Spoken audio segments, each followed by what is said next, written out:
शहडोल जिले के जनपद पंचायत बुढ़ार के ग्राम पंचायत खोहरा में राशन के नाम पर लूट मची हुई है। दरअसल संतोष त्रिपाठी आए दिन गरीबों को परेशान करता है। वह सरकार से आए राशन से अपना घर भरने में लगा हुआ है। महीनों बीत जाते हैं पर राशन की दुकान नहीं खुलती। सरकार से आने वाले राशन पर गरीबों को हक होता है, पर संतोष त्रिपाठी को तो अपना हिस्सा और धोखेबाजी करना है। ग्रामीणों का फिंगरप्रिंट ले लेना और सर्वर डाउन है ये बोल देना काफी महीनों से चल रहा है। ग्रामीण पहुंचे शासकीय उचित मूल्य की दुकान। ग्रामीणों ने सेल्समैन के ऊपर लगाए गरीबों का राशन बेचने के आरोपित खाद्य अधिकारी सो रहे चैन की नींद अधिकारियों को सूचना देने के बाद भी नहीं पूछे। जिम्मेदार क्या सबको अपना अपना हिस्सा संतोष त्रिपाठी घर पहुंचा देता है। ज्यादा जानकारी के लिए जुड़े रहिए हमारे साथ। क्या नाम है आपका? मेरा नाम रामचंद्र मरकाम है। आप कहाँ के निवासी हैं? मैं ग्राम पंचायत खोहरा और ग्राम भी खोहरा में है। समस्याएं क्या है सर? समस्याएं हैं सर कि ये टाइम टाइम पर उचित मूल्य की दुकान जो है शासकीय उचित मूल्य दुकान खोहरा में है, तो इसको टाइम टाइम पर नहीं खोला जाता है। महीने में लगभग 3 से 4 दिन तक केवल खोला जाता है यहाँ। और दूसरी चीज यहाँ की समस्या ये है कि राशन खत्म हो जाती है, बार बार राशन खत्म, और राशन जहाँ खत्म हुआ उसके बाद फिंगर लगाना फिर से बंद कर दिया जाता है। जिससे जो गवर्नमेंट का पॉलिसी है, क्या कहते हैं कि 1 महीने अगर फिंगर लगाया जाता है तो उसी को राशन मिलेगा।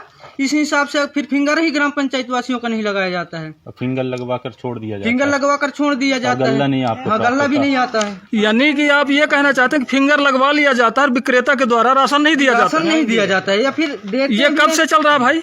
ये लगातार 6 साल 2 साल से चले आ रहा है। साल 2 साल की और समस्या दूसरी है। समस्या है कि यहाँ विक्रेता स्वयं नहीं आता है, दूसरे को लाकर खड़ा कर देते हैं, उसके माध्यम से यहाँ का जो राशन है उसको वितरण किया जाता है। विक्रेता का क्या नाम है? विक्रेता का नाम संतोष त्रिपाठी है, और जो वर्तमान में अभी वहाँ उपस्थित हैं, शायद बताया जा रहा है ग्रामवासियों के माध्यम से या जानकारों के माध्यम से सूत्र मिली है हमें कि जो इनका बहनोई, जो विक्रेता का बहनोई है, बहनोई साले साहब हैं, उनके माध्यम से वितरण किया जा रहा है, जबकि यहाँ विक्रेता को ही उपस्थित होना चाहिए।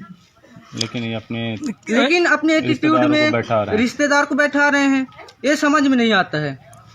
और सरकार कहती है गांव गांव घर घर जाकर फिंगर लगाया जाना चाहिए, लेकिन यहाँ एक जगह बैठकर फिंगर लगाते हैं। इतना भीड़ हो जाता है, कुछ नहीं कहा जा सकता। तो आप 6 महीने से आपको गल्ला प्राप्त नहीं हो रहा है? हाँ, अगर 6 महीने से आपको राशन नहीं मिल रहा है तो क्या आपके द्वारा उच्च अधिकारियों को इसकी सूचना दी गई? उच्च अधिकारियों को सूचना दी, ग्राम पंचायत को सबसे पहले सूचना दी गई थी।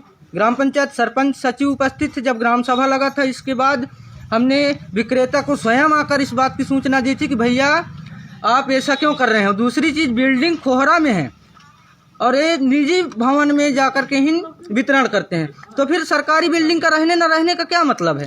आप शासन प्रशासन से क्या कहना चाहेंगे? शासन प्रशासन से यही कहना चाह रहे हैं कि जहां सरकारी भवन बना हुआ है राशन वहां गिरना चाहिए। दूसरी चीज जो हमारी समस्या है, विक्रेता बदलना चाहिए। हमेशा हर जगह का विक्रेता बदल चुके हैं, केवल खोहरा पंचायत ऐसा पंचायत है जहाँ का विक्रेता भी पूर्व विक्रेता है।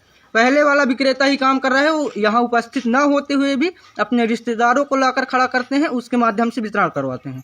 विक्रेता चेंज होना चाहिए, और टाइम टाइम पर महीना में जब भी किसी भी व्यक्ति को जरूरत हो तब उनको राशन उपलब्ध होना चाहिए, है कि नहीं भाई?